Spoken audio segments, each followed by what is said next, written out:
ভালো আছেন? অনেকেই ভালো নাই। আলহামদুলিল্লাহ। জোরে বল আলহামদুলিল্লাহ। আর একটু জোরে বলেন তো দেখি আলহামদুলিল্লাহ। আজকে শীত কম, তাহলে আওয়াজ এত কম কে? কথা বুঝতেছেন না? মাইকে সমস্যা হচ্ছে। আমারে দোষ দিয়ে না, আমি ছোট মানুষ, ছোট এই কথা ঠিক না? মানুষ ছোট, ইঞ্জিন যদি ছোট হয় জুড়ে কথা বাইরব। এই যে শুরু হয়েছে পনপন মাইকের অবস্থা। তো মাইকালা ভাই, আপনি যতটুকু সম্ভব চেষ্টা করবেন, আমারও যতটুকু সম্ভব আমি চেষ্টা করবো ইনশাআল্লাহ। হাই বাংলার জাতি, আওয়াজ নাই, ঘুমিয়ে গেছে, ফাঁকে ফাঁকে নাস্তিকেরা ধোঁকা দিতেছে, ঠিক না? একবার বাইরে হইল বিসমিল্লাহ ভুল, আবার বের হয়েছে, শুনলাম ফেসবুক ইন্টারনেটে ভাইরাল হয়ে গেছে। পুরুষ যদি চাই আমি মহিলা, ওইটাই মহিলা হয়েছে কি হয়েছে না? আবার মহিলা যদি কয় আমি পুরুষ, সাথে সাথে পুরুষ। অবস্থা বাংলার জাতি বুঝাও বুঝে না, বুঝাও বুঝে না। আরে ভাই, এটা বুঝার জন্য কি মহাভারত শহীদ করা লাগে? একটা শিয়াল যদি আইসা আপনাদের কাছে বলে যে আমি মুরগি, আমাদের মুরগির সাথে খোয়ারে রাখেন, আপনারা রাখবেন কেন? এই মিয়া, তুমি মুরগি না, মুরগি খাওয়ার ধান্দা। তেমনি ভাবে মহিলারা, পুরুষেরা মহিলা সাজার ধান্দা কি জানেন? মহিলাদের সাথে থাইকা জেনায় লিপ্ত হবে, ঠিক কিনা? ইসলামকে বিকৃতি করছে। ইসলাম যা বলে ওরা মানে না।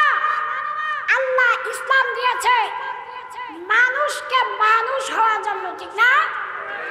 আজকে ইসলামের শিক্ষার মধ্যে এমন কিছু শেখানো হচ্ছে, মানুষ তো দূরের কথা, যদি মানুষও থাকে ওটা গরু হবে।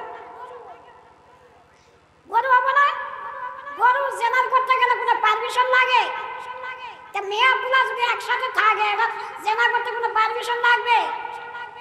পারমিশনটা দূরের কথা, অবিরত জেনা চলছে। চলছে কিনা? চলছে কিনা?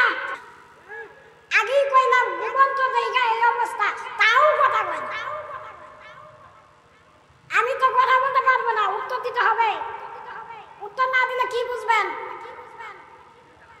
ইনশাআল্লাহ। দেখেন, রাসূলের নীতির বাহিরে আসলে কোন নীতির কোন আদর্শই ভালো না, ঠিক না? রাসূল কত সুন্দর শিখিয়েছেন।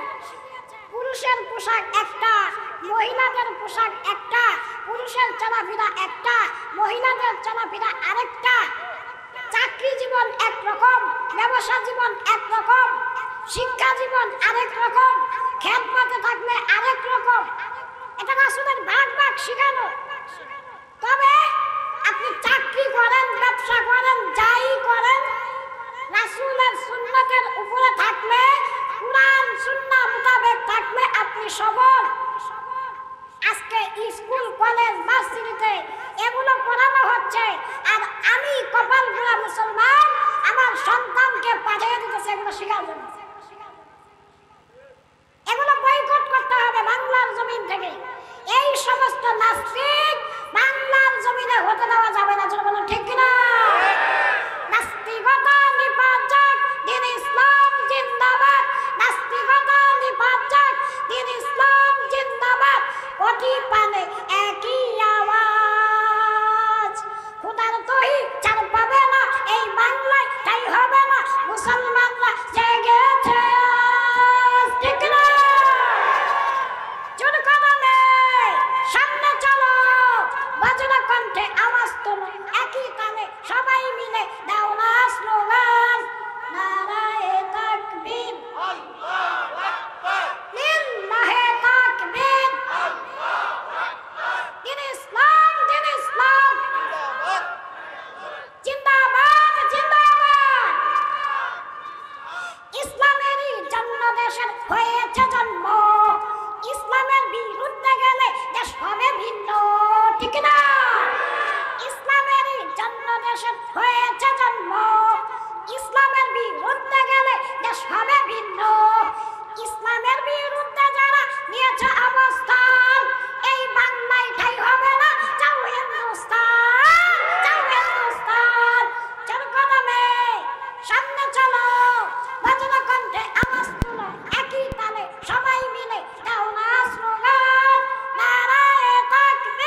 অনেক কিছু শুনলাম, কিন্তু আল্লাহর কোরআন, এই কোরআনটা দেখলাম না, এই কোরআনটা পড়লাম না। এমনও কপাল পোড়া হতভাগা মুসলমান আছে কোরআন পড়তে পারে না। আপনি আর আমি হিসাব মিলাম। আল্লাহ বলেন এই কোরআন কাল হাসরের ময়দানে যারা পড়ছে, যারা ধরছে, যারা কোরআনের দিকে এক নজর তাকাইছে, কোরআন কাল হাসরের ময়দানে আমার জন্য, আপনার জন্য সুপারিশ করবে। সুবহানাল্লাহ। কত দামি একটা কিতাব। এক আল্লাহ ওয়ালা ছিলেন একজন মুরব্বী। তিনি এমন এক গ্রামে বসবাস করতেন যেই গ্রামের মধ্যে কোনো আলেম ওলামা ছিল না, কোনো বুজুর্গ ছিল না, দিন শিক্ষা করার মতো কোনো ব্যবস্থা ওই গ্রামে ছিল না। তবে ওই মুরব্বীটা এতই গরিব যে বাজারে বাজারে রুমাল বিক্রি করে খাইতো। কি করতো? রুমাল বিক্রি করে করে খাইতো। এখন একদিন বাজার করতেছে, বাজারে ঘুরে ঘুরে রুমাল বিক্রি করতেছে, হঠাৎ এক কোরআনওয়ালা কোরআন নিয়ে যাইতেছে। ওই লোকটা কোরআন বিক্রি করে, তো ডাক দিছে, ভাই আপনি তো কোরআন বিক্রি করেন, আমি আপনার কাছ থেকে কোরআনটা কিনতে চাই, কত টাকা লাগবে? তো আগের জামানার কথা, তো লোকটাই বলছে, ভাই আমার কাছ থেকে যদি কোরআনটা নিতে চান 3 টাকা লাগবে। কয় টাকা? এ কথা কয় না, 3 টাকা লাগবে। সারাদিন বিক্রি করার পরে ওনার কাছে জমা হয়েছে 2 টাকা। খাওয়া দাওয়ার মতো ব্যবস্থা নাই, কোনো বাজার ঘাট করার আলাদা টাকা নাই, 2 টাকা হয়েছে। এইবার ঘরের মধ্যে জমানো ছিল 1 টাকা। এইবার বাড়ি যাইয়া ওই 1 টাকা আনছে, আনার পরে এইবার 3 টাকা হয়েছে। 3 টাকা হয়েছে না? এইবার বাজারে যাইয়া কোরআনওয়ালাকে ডাক দিয়ে বলতেছে, ভাই এই 3 টাকা নেন, এই কোরআনটা আমাকে দেন। তো কোরআনটা নিয়ে গেল।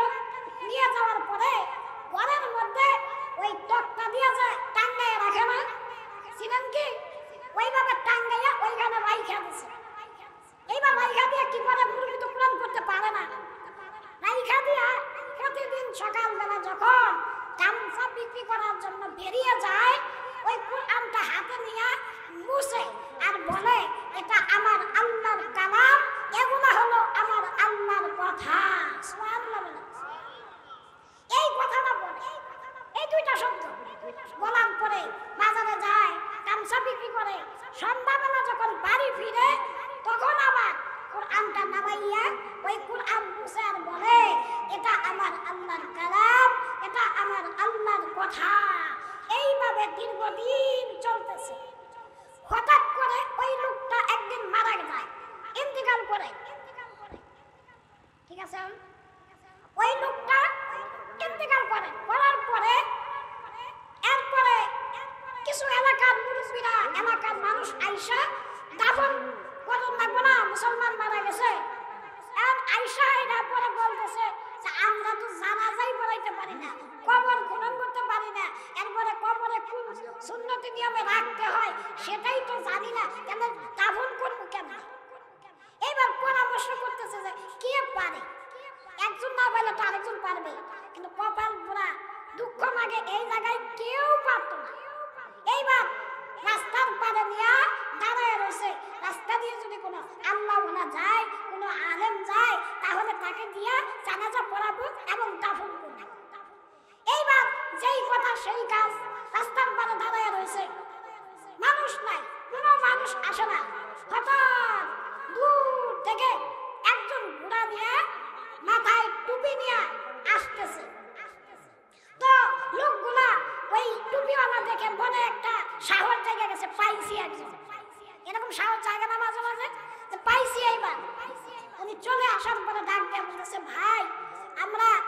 মুসলমান মারা গেছে, আর আমরা তো দাফন কাফন করতে পারি না, আমরা তো জানাজা পড়াইতে পারি না, আপনি যদি একটু দয়া করে পড়াইতেন তাহলে আমাদের বড় উপকার হইতো। তো এই কথা বলার পরে ওই লোকটা আবার সরকারি চাকরি করে। কি করে? সরকারি চাকরি করে। এখন বলতেছে ভাই দেখেন আমার চাকরি অফিস টাইম সকাল 9টায়, এখন আমাকে তাড়াতাড়ি চাইতে হবে, না গেলে আমার চাকরি থাকবে না। ভাই দেখেন সময় লাগবে না, কিছুক্ষণের ভিতরে হয়ে যাবে, আমরা গোসল করাইয়া রেডি করে রাখছি, শুধু জানাজা পড়াবে না দাফন করবে। বলছে আচ্ছা ঠিক আছে তাহলে করেন। এইবার ওই লোকটা জানাজা পড়াইছে, দাফন করছে। জানাজা পড়াইতে পারলো কেন? উনি আবার আলেম ছিলেন না, কিন্তু তাবলীগ করতেন, জামাতে যাইতেন, চিল্লা দিতেন। এই কারণে চিল্লাই গেলে অনেক কিছু শেখা যায় না, তো শিখছেন। শিকার পরে জানাজা পড়াইয়া লোকটারে দাফন করছে। ওইরা বলতেছে ভাই আপনাদের কাজটা কমপ্লিট করলাম, এইবার আমি বিদায় নেই। ঠিক আছে আপনি যান। এইবার চলে গেছে। যাওয়ার পরে যখন অফিসের গেটে গেছে, দারোয়ান জিজ্ঞাসা করছে আপনি কে? তো প্রশ্ন করার পরে লোকটা আটকে গেছে, আমি তো এই জায়গায় চাকরি করি, আমাদের দারোয়ান চিনে না। তো বলতেছে ভাই আপনি আমাকে চিনেন না, প্রতিদিনই তো আপনার সাথে সাক্ষাৎ হয়। ভাই আপনাকে আমি চিনি, কিন্তু প্রতিদিন ঢোকার সময় একটা আইডি কার্ড বের করে দেখাইতেন আর আমি ঢুকতে দিতাম, আজকে দেখান না কেন? তো প্রতিদিনের মতো আইডি কার্ডের জন্য পকেটে হাত দিছে, আইডি কার্ড নাই। আজীব ব্যাপার, আইডি কার্ড কই গেল? কিনা স্মরণ আছে আমি বাড়ির থেকে আইডি কার্ড নিয়ে আসছি, কিন্তু এখন নাই গেল। হঠাৎ মাথায় চিন্তা হয়ে গেছে, রাস্তার মধ্যে একটা লোককে আমি দাফন করলাম, ওই জায়গায় করতে পারে। লোকটা ঘোরা দিয়ে আবার গেছে সরকারি চাকরিতে, সরকারি চাকরি। এইবার গেছে, যাওয়ার পরে ওই লোকগুলা দেখে পাশেই দাঁড়ায় রয়েছে, কেউ কেউ চলে যাইতেছে, মানে বেশি টাইম তো হয় নাই। আমরাও তো দাফন করানোর পরে কিছু সময় দাঁড়ায় থাকি না? এইরকম আসছে, আইসা বলতেছে ভাই আমি তো বিপদে পড়ে গেছি। কি বিপদ? যে আপনি যে লাশটা দাফন করলাম আপনাদের, তো তখন তো আমার একটা আইডি কার্ড কবরে মনে হয় পড়ে গেছে, আপনারা যদি অনুমতি দেন তাহলে আমি আমার আইডি কার্ডটা তুলতে পারি। তো বলছে আপনি আমাদের উপকার করছেন, আপনার আইডি কার্ড কবরে যদি পড়েই যায় থাকে তা তো মহা বিপদ, আপনার বিপদ তো আমরা দিব। তো দেখালো ঠিক আছে করেন। এইবার লোকটা যখন কবর এক সাইড খনন করছে, কইরা ভিতরে সাদা জিনিস, কবরের ভিতরে একটু চকচকা দেখা যায় না? তো দেখার পরে চিন্তা করছে আইডি কার্ড তো এইটাই। এরপরে যখন আইডি কার্ড আনার জন্য উকি দিছে, হাত দিছে, ফের পায় না, মাথা সহ যখন কবরের ভিতরে দিছে, আর কবর তো 3.5 হাত, গভীর তো অনেক, হাত দিয়ে তো ফের পাওয়া যায় না। কোমর পর্যন্ত যদি থাকে তাহলে হাত দিয়ে তো ফের পাওয়া সম্ভব না। এরপরে মাথা সহ দিছে, দেওয়ার পরে তিনি পিছন দিকে লাফ দিয়া পয়রা গেছে আর চিৎকার দিয়া বলছে আল্লাহু আকবার, আল্লাহু আকবার, আল্লাহু আকবার। তো এটা বলে বেহুশ হয়ে গেছে। এরপরে যারা ছিল তারা মাথায় পানি টানি ডাইলা হুশ ফিরায় বলেছে যে কাহিনী বলে ভাই এই লোকটা কে, আমাকে একটু পরিচয় দেন। ভাই এই লোকটা তো আমরা তেমনটা চিনি না, তবে এতটুকু জানি এই লোকটা আমাদের বাজারে, আমাদের গ্রামে গামছা বিক্রি করত। তাহলে এই লোকটার পরিবার পরিজন কারা আছে তাও তো জানি না, চলেন বাড়িতে যাই। এইবার বাড়িতে গেল, বাড়িতে যাইয়া গেটের সামনে যখন নক দিছে, বাড়িতে কেউ আছেন, বাড়িতে কেউ আছেন, এইভাবে 3 বার নক দেওয়ার পরে বাড়ির থেকে এক মহিলার আওয়াজ আসছে, কে আপনি, কাকে চাই? বলতেছে কাউকে চাই না, একটা লোককে কিছুক্ষণ আগে দাফন করলাম, ওই লোকটা আপনার কে হয় এটা একটু জানতে চাই। বলতেছে আমার বাবা হয়। বলেন আমার কাছে কি হয়েছে? তো তখন বলতেছে যে আপনার বাবা কি কোনো বড় আলেম ছিলেন? কয় না। কয় আপনার বাবা কি অনেক বড় বুজুর্গ ছিলেন, নামাজ পড়তেন, তাহাজ্জুদ পড়তেন? কয় না, তাও তো দেখি নাই, নামাজও তো যাইতে দেখি নাই ঠিক মতো, সপ্তাহে একদিন বই যাবে গেত নামাজে। তো মুরব্বী মানুষ, আগেকার মানুষ বোঝেন নাই, এইভাবে বলছে। তো বলার পরে বলতেছে তাহলে ভালো কোনো আমল আছে? কোনো আমল? কয় না, তবে কইতে জানি আমার আব্বা একদিন একটা কুরআন নিয়ে আসে, নিয়ে বলতেছে যে মা এটা অনেক দামি জিনিস, এটা আল্লাহর কালাম, এটা আল্লাহর ওনার বাবা প্রতিদিন এটারে বুঝতো আর এই দুইটা কথা বলতো। এই কথা বলা শোনার পরে ওই লোকটা বলতেছে, ভাই আপনারা তো জানেন না আমি যখন কবরে মাথা দিছি এই আমলটা করার কারণে ওই লোকের কবরে জান্নাতি হাওয়া জারি হয়ে গেছে, কবর থেকে মেশক আমবরের গান বাইর হয়ে গেছে। সুবহানাল্লাহ। কেন? কোরআন পড়ার কারণে না, শুধুমাত্র কোরআনের মুহাব্বতের কারণে। তাহলে কোরআন অনেক মুহাব্বতের একটা জিনিস। আমাদের মাঝে আরেক দল এই কোরআনকে ভুল হিসাবে প্রমাণ করে, সেটা হলো বলে যে কোরআন নাকি শরীফ, কোরআন শরীফ বলে। বলে কি বলে না? আমরাও কিন্তু মাঝে মাঝে বলি না, সাবধান কোরআন শরীফ না, কোরআন হলো কারীম, কোরআনুল কারীম। এটা কোরআন শরীফ নাম দিয়েছে কিছু নামদারি সুন্নিরা। আমি কারো বিরুদ্ধে কোনোদিন বলি না, আল্লাহর রাস্তায় মাপ চাই, কারো বিরুদ্ধে কোনোদিন বলি না, কিন্তু আমাকে নিয়ে দেখতেছি কেউ অনেকেই কথা বলতেছে,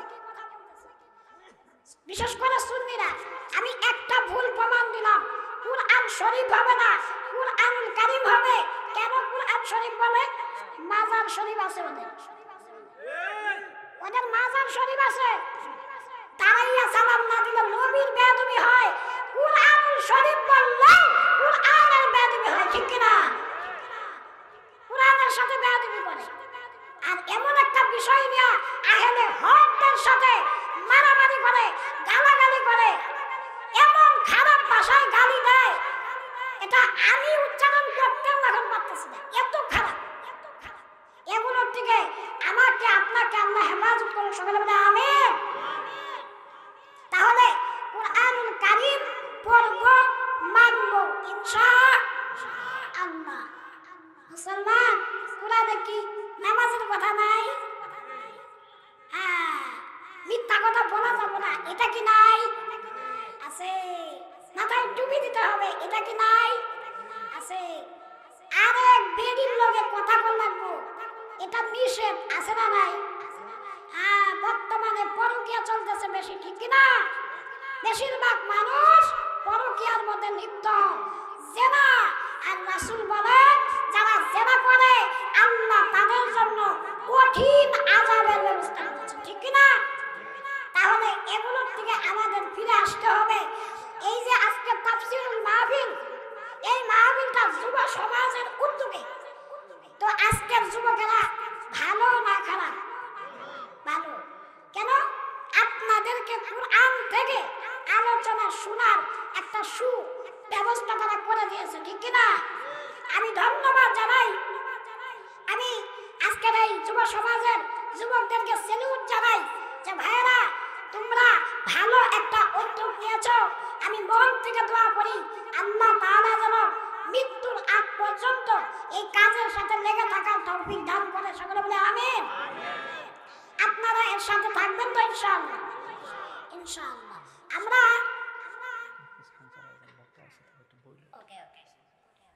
আমরা কেমন যেন ইবাদত করতেই মন চায় না, ঠিক না? ইবাদত করতেই মন চায় না।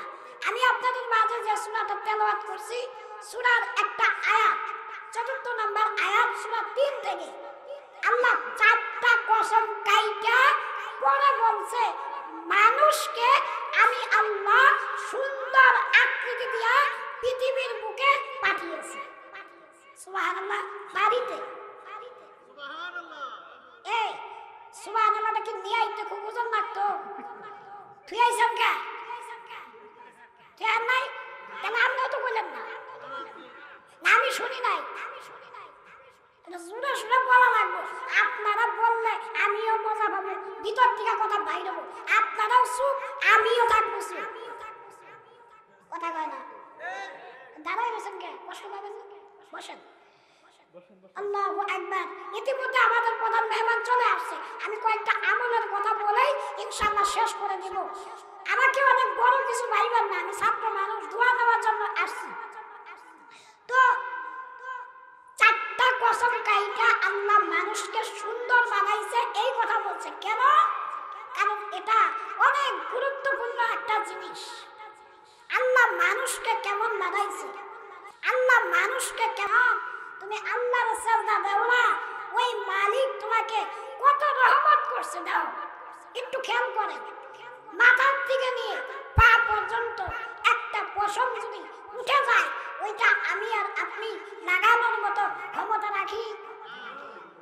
কত সুন্দর দেখেন, আল্লাহ তাআলা মাথার জায়গায় মাথা বসাইছেন, কানের জায়গায় কান বসাইছেন, চোখের জায়গায় চোখ বসাইছেন, কথা বলার শক্তি দিয়েছেন, চলার জন্য শক্তি দিয়েছেন।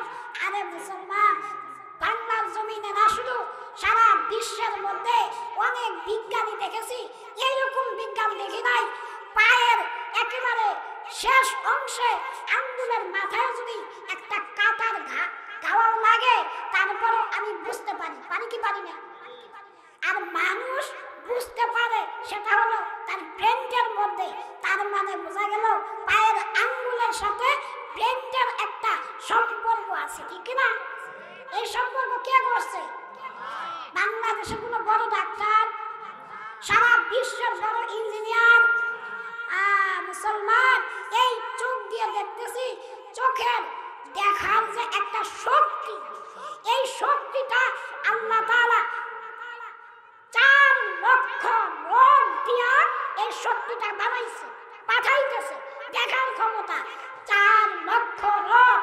দেখেন, চোখের ভিতরে মাত্র এমন 5% না, 2% না, এরকম একটা ছিদ্র দিয়া, শুয়ের চাইতেও চিকন এরকম একটা ছিদ্র দিয়া আল্লাহ পাক 4 লক্ষ তারটাকে নিয়ে আমার আপনার ব্রেনের সাথে সেট করে দিয়েছে। একটা তার আরেকটা তারের সাথে জয়েন লাগলে দুনিয়ার জমিনে আগুন ধরে ছারখার হয়ে যায় পুইরা। আল্লাহ বলেন, বান্দা, তোমার চোখের একটা তার আরেকটা তারের সাথে যদি লাইগা যায়, তোমার দেহ সহ ছারখার হয়ে যায়। এখন পর্যন্ত বাঁচায় রাখছেন, এই তার লাগে নাই। মাঝে মাঝে ছোট্ট একটা ময়লা গেলে বোঝা যায় চোখ ব্যথা করে, চোখে মিটিক দেওয়া যায় না, তার মানে বোঝা যায় চোখের মুনির উপরে তেমন একটু জায়গাও নাই। এ মুসলমান, এই যে পলক দিতেছি, আজ পর্যন্ত চোখে কোনোদিন বাইজা পড়ছে, আটকা ধরছে? তাহলে আল্লাহ কত কুদরতি ভাবে আল্লাহ আমাকে আপনাকে এত সুন্দর করে বানাইছে। দুনিয়ার জমিনে আমরা দেখতে পাই মাঝে মাঝে বড় বড় পাহাড় কাটার জন্য বেগু জাতীয় মেশিন ব্যবহার করে না? এগুলো বাঁকা হয়, সোজা হয়, এগুলো বাঁকা হওয়ার জন্য, সোজা হওয়ার জন্য যে ওই ব্যবহার করছে, স্ক্রু ব্যবহার করছে, ওইগুলা কিন্তু মাঝে মাঝে জং ধরা যায়, ওইগুলোর মধ্যে গিরিজ দেওয়া লাগে, মোবিল দেওয়া লাগে। এরে মুসলমান, হাত দিয়া ধরতেছ, হাতটা বাঁকা হইতেছে, পা দিয়া চলতেছ, পাটা বাঁকা হইতেছে। আজ পর্যন্ত তুমি কি কোনোদিন এই পায়ের মধ্যে গিরিজ বসছো? এটা কই পাও? মানুষের শরীরের ভিতরে আল্লাহ কুদরতি ভাবে যে চর্বি দিয়ে দিয়েছেন, তেল দিয়ে দিয়েছেন, এটাই আমার আপনার এই গিরিজের ব্যবহার করতেছে, মোবিলের ব্যবহার করতেছে। এটা আল্লাহ পাক উপর থেকে দেখতেছে, এটা করতেছেন আল্লাহ, বসে বসে করতেছেন। চিন্তা করেন। শুধু তাই না, কেন সাজদা দেই না একটু বুঝলেই, চিন্তা করলেই তারপরেই আমাদের মিলে যায়। আমরা এই যে রাতকে রাত ঘুমাই, আল্লাহকে কোনোদিনও বলি না, আল্লাহ আপনি কি ঘুমাবেন না? আল্লাহ উত্তর দেয় না, তুমি ঘুমাও। আল্লাহ ঘুমায় না, আল্লাহর কোনো ঘুম নাই। এটা হযরত মুসা আলাইহিস সালাম একদিন আল্লাহকে বলতেছে। মুসা আল্লাহর সাথে কথা বলছে না, তুর পাহাড়ে বলতেছে, আল্লাহ আপনি কি ঘুমান না? আমি ঘুমাই না। তাহলে কাজ করো মুসা, তোমার প্রশ্নের জবাবটা দিব, তাহলে 1 গ্লাস পানি নিয়ে আসো। তো নবী তো আল্লাহ হুকুম করছে, পানি নিয়ে গেছে। নিয়ে যাওয়ার পর বলতেছে যে মুসা, হাতের মধ্যে রাইখা ধরে রাখো। এইভাবে ধরে রাখছে, রাখার পরে রাখতেছে আর ঘুম রে আল্লাহ ওয়াদা করছে, এ ঘুম মুসারে ধর।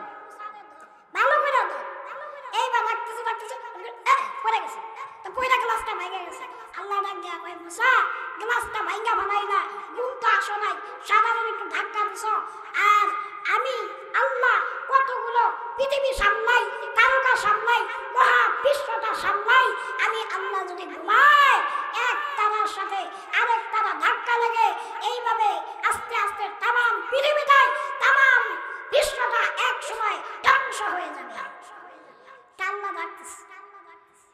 আমরা যে গ্রহে বসবাস করি, আমরা যে সূর্য, আমরা তাপ নেই, আলো নেই, এই সূর্যটা 13 লক্ষ গুণ বড়।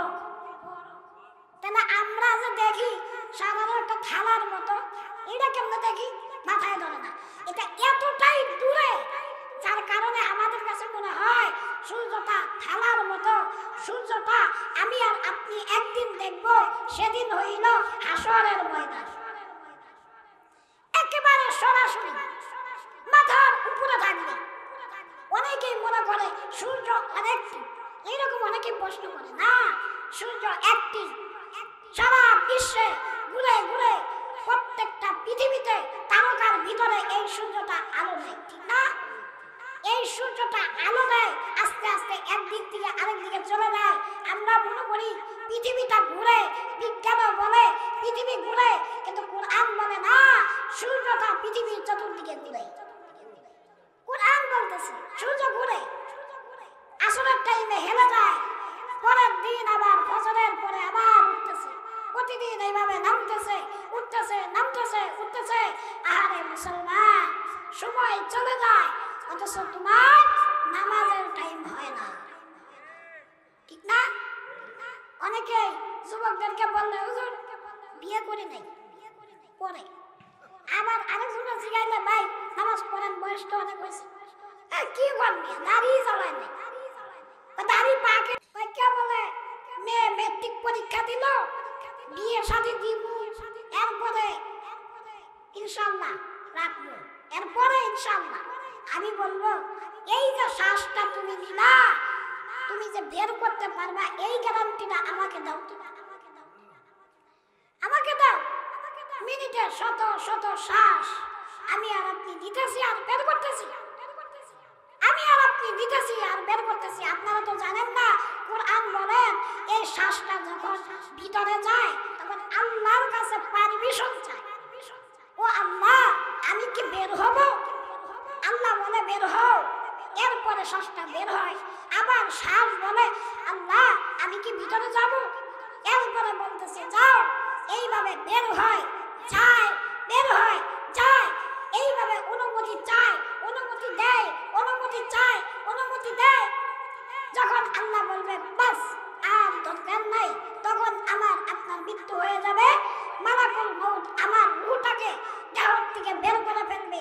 তখন বলবেন, হাই রে দুনিয়া, থাকতে দিলি না, নামাজ তো পড়ি নাই, রোজা তো রাখি নাই, মিথ্যা কথা বলতে বলতে জবানটাকে নষ্ট করে ফেলেছি, চোখ দিয়ে খারাপ জিনিস দেখতে দেখতে চোখটাকে নষ্ট করে ফেলেছি, কান দিয়ে খারাপ জিনিস শুনতে শুনতে কানটাকে নষ্ট করে ফেলেছি।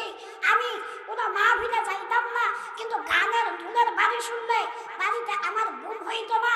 আমি ওই মাহফিলে চলে যাইতাম, গানের প্যান্ডেলে যাইতাম, বেগানা নারী দেখতাম। হাই আজরাইল, তুমি আমাকে তুলে নিলা, তুমি আমাকে মৃত্যু দিয়ে দিলা আল্লাহর হুকুমে, তাহলে আমি তো কোনো আমল করি নাই, আমার হাসরটা কেমন হবে?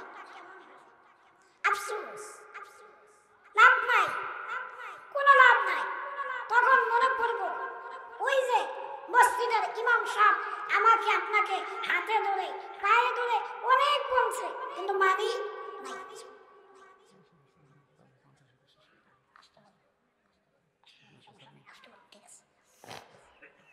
অনেক হাতে ধইরা পায়ে ধইরা বুঝাইছে, বুঝাইছে নি? এই যে পাশেই মসজিদ, মসজিদের ইমাম সাহেব আপনাদেরকে নামাজের কথা বলে না, কিন্তু আমাদের গুরুত্ব নাই। গুরুত্ব সেই দিন হবে যেই দিন আমার আপনার মৃত্যু হবে।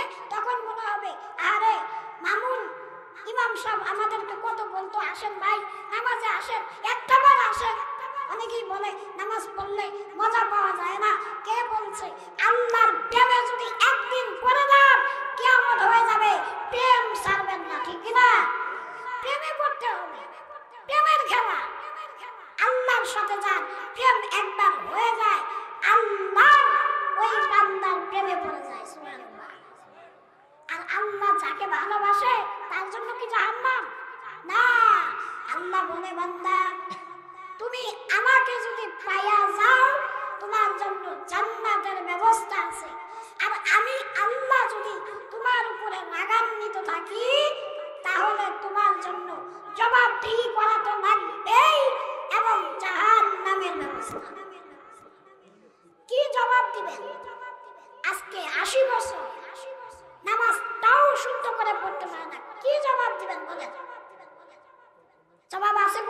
আমি বলতেছি জবাব দেওয়ার মতো ক্ষমতা নাই, আছেন তখন তাও থাকবে না। মুসলমান ধরাপাড়াবাসী হাতে ধরি, পায়ে পর্যন্ত ধরতে রাজি, কিন্তু নামাজে আসেন, এখনো সময় আছে। হয়তো আল্লাহ পাক আপনার হায়াত দীর্ঘ করেছেন, যার কারণে আপনার সময়টা এখনো আছে। আমি তো আমার মরণের গ্যারান্টি দিতে পারি না, আপনারা কেমন দেন? মরণের গ্যারান্টি দিয়েন না। আমার মালিক ধরলে সারার মতো ক্ষমতা নাই। আলহামদুলিল্লাহ, আমাদের প্রধান মেহমান, প্রধান বক্তা যিনি, কারি মুফতি আল আমিন সাইফি দামাত বরকাতুহু হযরত বরিশাল, উনি অনেক দূর সফর করে আমাদের মাঝে আসছে। ওনাকে আমরা বিভিন্ন নেটের মধ্যে কোরআন শিক্ষায়, তারপরে বিভিন্ন গজল, এখন আবার আলহামদুলিল্লাহ ভাইরাল বক্তা, আলোচনা চমৎকার, এত সুন্দর জ্ঞান গর্ব আলোচনা। আলহামদুলিল্লাহ আপনারা শুনবেন, শেষ পর্যন্ত রাজি আছেন তো মুসলমান? আমি দেখবো যাওয়ার সময় একটা পরীক্ষা করে যাব, সেটা বইলা যায়। সেটা হলো যে মুসলমানগুলা মাহফিলে থাকবে, বিশৃঙ্খলা করবে না, আমি বুঝবো তারা কোরআনকে ভালোবাসে, রাসূলকে ভালোবাসে, আল্লাহর দ্বীনকে ভালোবাসে, আল্লাহকে ভালোবাসে। আর যারা বিশৃঙ্খলা করবেন, উঠাউঠি করবেন, বুঝবো ইমানে ঘাটতি আছে, ঠিক না? যদি আমার পায়ে ঘা থাকে, ওই জায়গায় মলম দিলে ভালো হবে, ভালো লাগে, কিন্তু লবণ দিলে ভালো লাগে?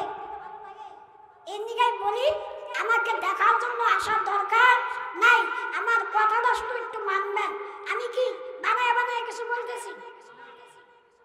অনেকেই বলে ছোট মানুষ এমনিকে দেখতে আসে, ছোট মানুষ দেখতে আসার লাগলো খায়।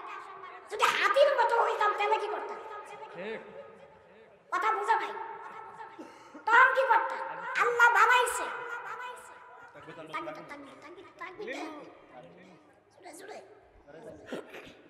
লিল্লাহি তাকবীর, আল্লাহু আকবার, নারায়ে তাকবীর, আল্লাহু আকবার, লিল্লাহি তাকবীর, আল্লাহু আকবার। আমিন সাইফি সাহেবের আগমন, শুভেচ্ছার স্বাগত। আমিন সাইফি সাহেবের আগমন ধরাপাড়াবাসীর পক্ষ থেকে, দক্ষিণ ধরাপাড়াবাসীর পক্ষ থেকে, দক্ষিণ ধরাপাড়া যুব সমাজের পক্ষ থেকে নারায়ে তাকবীর, মারহাবা, মাশাআল্লাহ।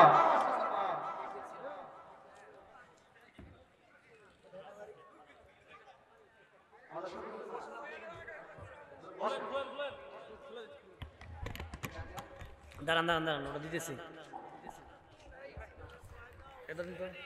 আলহামদুলিল্লাহ,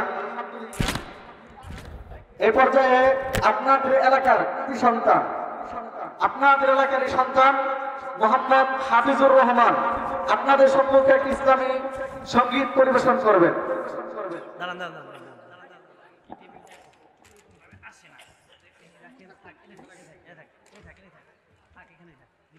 আসসালামু আলাইকুম ওয়া রাহমাতুল্লাহি ওয়া বারাকাতুহু। রঙিন এই পৃথিবী ছাড়িতে হইবে, সাদের এই দেহ মাটিতে খাইবে। রঙিন এই পৃথিবী ছাড়িতে হইবে, সাদের এই দেহ মাটিতে খাইবে। শূন্য হবে জিন্দেগানি, কার লাগিয়া এত মায়া, এত চোখের পানি রে মন, কার লাগিয়া এত মায়া, এত চোখের পানি। সন্ধ্যা হলে ডুবিবে বেলা, সন্ধ্যা হবে ভোরের বেলা। সন্ধ্যা হলে ডুবিবে বেলা, সন্ধ্যা হবে ভোরের বেলা। কেউ বা দিবে আখেরি গোসল, কেউ সারা কেউ বা আনবে তোর দাড়ি কার লাগিয়া এত মায়া এত চোখের পানি রে মন কার লাগিয়া এত মায়া এত চোখের পানি রঙিন এই পৃথিবী ছাড়িতে হইবে সাদের এই দেহ মাটিতে খাইবে শূন্য হবে জিন্দেগানি কার লাগিয়া এত মায়া এত চোখের পানি রে মন কার লাগিয়া এত মায়া এত চোখের পানি কত আশা তোমার মিনিশে যে হবে চুরমার কত আশা তোমার মিনিশে যে হবে চুরমার কেউ বা ডাকবে মামা বলে কেউ বা ডাকবে মামা বলে সারা দেবে না জননী